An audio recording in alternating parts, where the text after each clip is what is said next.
Bonjour chers abonnés, nous allons profiter de cette accalmie pour commencer notre 13e numéro concernant la présentation de la communauté Diola depuis ses origines égyptiennes jusqu'à la Casamance d'aujourd'hui.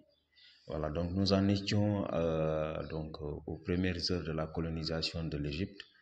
Voilà, donc nous avons évoqué les faux prophètes. Je crois que nous avons suffisamment parlé sur Joseph.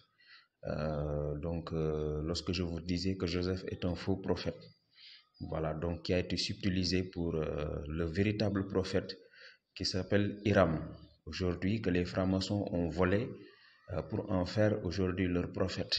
Donc si vous faites des recherches, vous allez voir qui est Hiram, plus précisément Hiram de Nephtali, parce qu'il y a deux Hiramiens.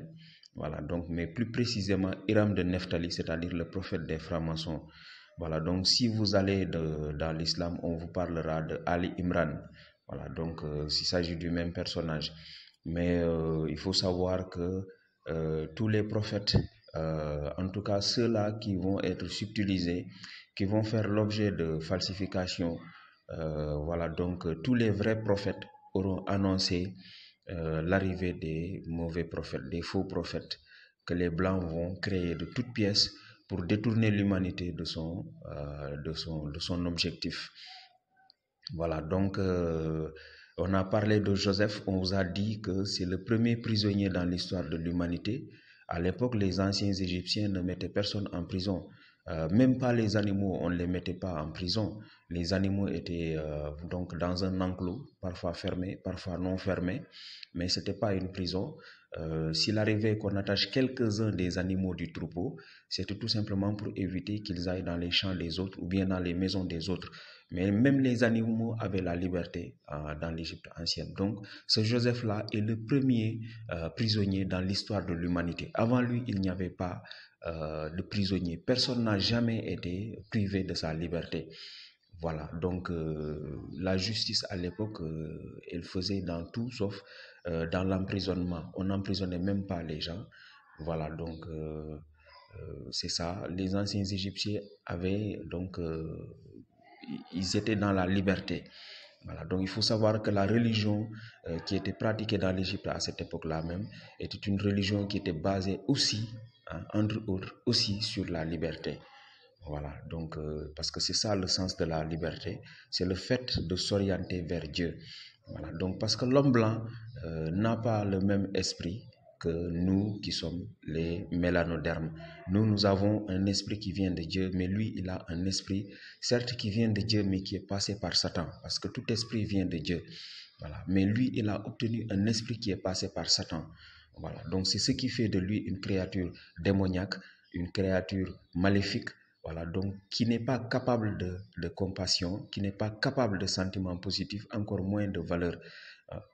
Excusez-moi, on ne retrouve chez lui que des contre-valeurs, c'est-à-dire les leucodermes, les blancs. Quand on vous présentera la naissance de l'Europe, vous verrez à quel point l'homme blanc est démoniaque. Voilà, donc c'est une créature maléfique. Voilà, donc c'est le nom scientifique pour désigner l'homme blanc. Voilà, donc je vais faire une petite digression pour vous dire le nom scientifique pour désigner l'homme blanc. La fois dernière, je vous ai parlé de son ancêtre qui est l'Homo habilis. Voilà, donc, les ancêtres nous ont laissé, les anciens nous ont laissé beaucoup de mots, d'expressions, voilà, donc pour décrire l'ancêtre de l'homme blanc et l'homme blanc également sur le continent européen. Mais le mot technique pour désigner l'homme blanc, c'est Ayala. Ayala.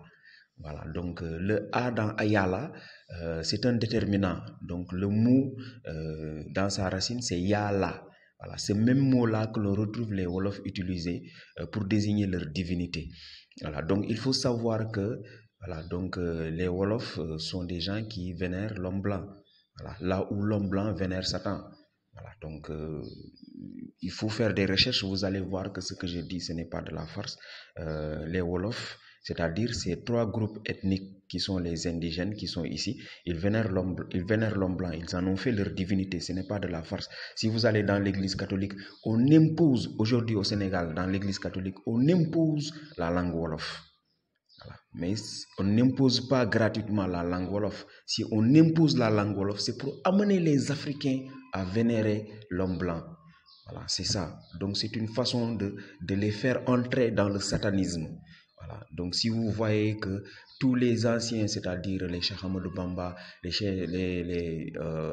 El Hadj Malick Sy et tout ça, tous ces guides religieux-là qui existaient à l'époque, si on les a imposé la langue wolof parmi les accords de Dakar, voilà, donc c'était pour tout simplement les obliger à parler, justement à entrer dans le satanisme.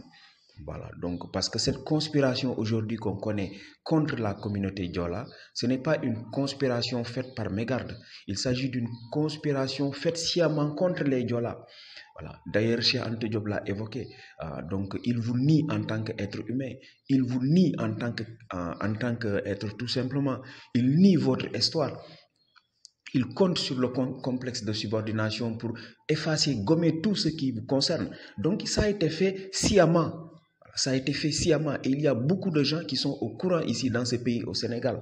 Donc, il s'agit d'une conspiration aux allures d'un crime, hein, aux allures d'un crime contre l'humanité, aux allures d'un crime contre les populations autochtones de l'Afrique.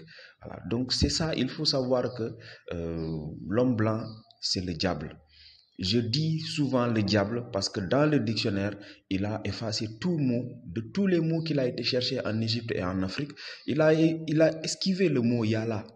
Pourtant, c'est un mot qui existe bien, bel et bien, qui est allé même jusqu'en Europe, parce que les Wolofs, ils ne l'ont pas inventé comme ça, de façon... Non, c'est en Europe, dans un contexte européen, hein, que les Wolofs, justement, ont pris ce mot Yala pour en faire un nom de divinité.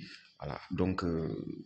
si vraiment il fallait y mettre un peu d'intelligence, aujourd'hui on va jusqu'à critiquer les Sérères dans l'église catholique en disant que les Sérères utilisent un nom pour désigner Dieu alors que Dieu n'a pas de prénom, il n'a pas de nom de famille. Quand les Sérères disent Roxen, voilà. Mais le nom que les Sérères utilisent pour désigner Dieu, il est plus correct que celui des Wolofs. Pourtant, dans l'église catholique, on critique les Sérères pour dire que les Sérères utilisent un mauvais nom, alors que les Wolofs utilisent, c'est le mot que l'on impose dans la langue, dans l'église catholique aujourd'hui au Sénégal.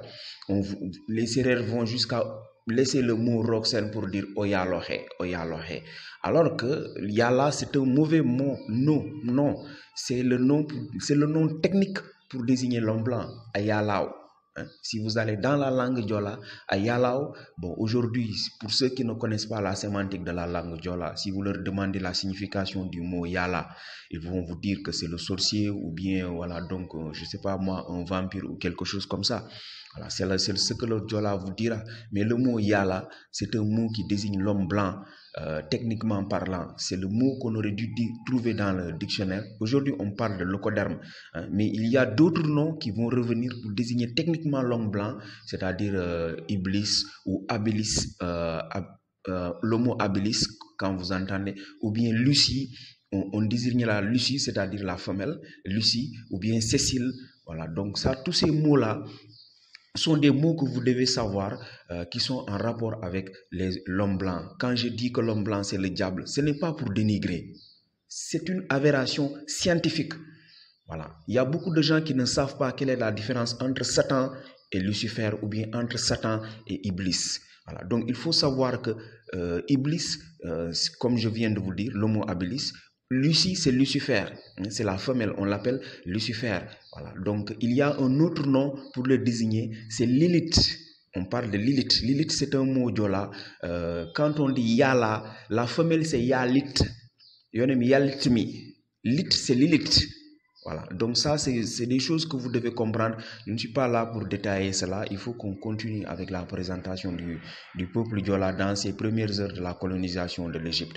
Voilà, donc l'homme blanc il est maléfique. Il a tellement falsifié des choses. Aujourd'hui même pour présenter la communauté Diola, ça s'avère compliqué. Vous voyez très souvent on est rattrapé par des détails que l'on est obligé d'expliquer aux allures même de digression, parce que si on ne le fait pas, on va présenter beaucoup de choses ici que les gens ne vont pas pouvoir comprendre.